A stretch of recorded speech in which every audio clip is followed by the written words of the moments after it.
Gente, en este año nuevo, si hay una cosa que les puedo desear es que empecemos a generar un poco más de conciencia de clase sobre la sociedad en la que vivimos. Se habla mucho de que ya estamos en las últimas etapas de un capitalismo tardío. Escuchamos mucho sobre la clase media, pero ¿quiénes son realmente estas personas bajo el sistema capitalista? Porque hay muchas personas un poco de Lulu que no saben realmente en dónde están parados y creen que eso a veces les da incluso hasta más derecho de poder hacer menos a otras personas, cuando la realidad es completamente diferente porque no logramos entender ciertas diferencias y ciertos conceptos importantes. Cuando pensamos en clases, solemos únicamente pensar en cuánto dinero tenemos en nuestra cuenta de banco, cuánto tenemos con nosotros. Y entonces esto nos hace generalmente pensar y percibir la vida únicamente como ricos, pobres y clase media. Y aunque entenderlo de esta manera puede ser útil para ciertas cosas, entenderlo realmente es desde los fundamentos del sistema en el que estamos, que es este sistema económico, capitalista, y es el sistema que nos rige y en el juego en el que todos estamos,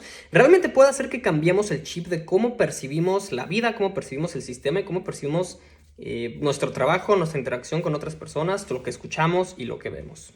Porque en este sistema no se trata de cuánto tienes, se trata realmente de cómo estás generando esa riqueza. Y hay dos maneras principales de poder adquirir la riqueza. La primera de ellas es trabajando, que te haría parte de la clase trabajadora, y la otra de ellas es siendo dueño del capital. Este capital es el que necesita la clase trabajadora para poder hacer su trabajo, para sobrevivir.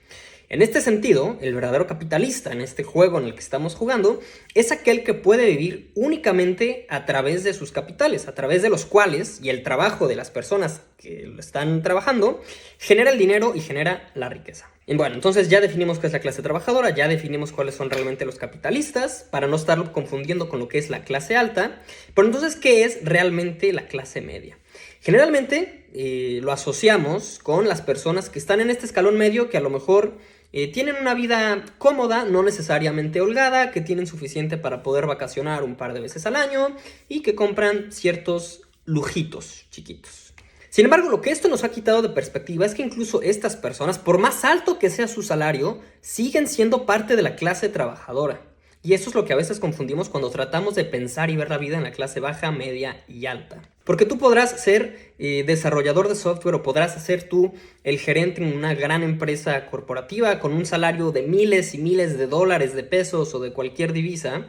Y claro que a lo mejor estadísticamente estás en los percentiles más altos del país, pero tanto esta persona como un trabajador de un restaurante de comida rápida siguen siendo parte de la clase trabajadora, porque la riqueza de estas dos personas, el gerente de la multinacional y la persona que está trabajando en el restaurante de comida rápida, sigue dependiendo todavía de su trabajo. Solamente están ganando diferente, tienen un diferente salario que sí tiene que ver con el valor percibido de la actividad que tienen, que es un tema completamente aparte. Pero estas dos personas lo que tienen en común es que en el momento en el que ellos dejan de trabajar, van a perder su fuente de ingreso y van a parar de acumular riqueza.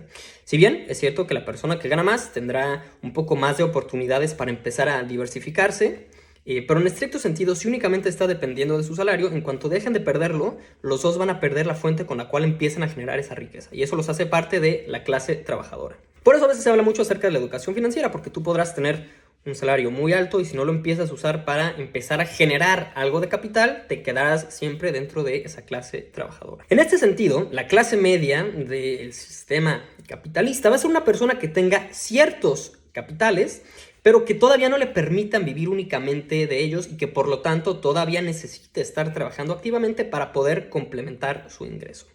A veces esto se puede ver en pequeños negocios, sobre todo cuando apenas se va iniciando, en donde hay un solo dueño de esta pequeña empresa y es la persona que la está manejando. Porque cuando uno llega y se convierte realmente en el gran capitalista, únicamente es el dueño y no tiene que estar trabajando, porque estos capitales empiezan a generar la riqueza para la persona. Hay personas también que empiezan a vivir de sus rentas, pero que a lo mejor no les alcanza, no les es suficiente, y adicional a sus rentas están también trabajando. Estas son las personas que pertenecerían a la clase media. Así que en este estricto sentido, si hay una mujer que tiene, por ejemplo, un estudio de uñas en el que ya tiene varias personas trabajando ahí, y ella no tiene que intervenir, ella ya no trabaja, realmente esta mujer está en el grupo de los capitalistas, y no el ingeniero de software. Nuevamente, o sea, esta mujer podría estar junto con el dueño de Bimbo en el mismo círculo social, con la única diferencia de los rangos, así como el desarrollador de software o el gerente va a tener un salario mucho más alto que una persona que trabaja en el restaurante de comida rápida. Esta dueña del estudio de uñas y el dueño de Bimbo siguen estando en la misma clase, simplemente el rango de lo que perciben va a ser diferente. Así que ojalá hayan aprendido algo nuevo y que este año todos generemos un poco más acerca de conciencia de clase para que seamos también un poco más empáticos con las personas a nuestro alrededor.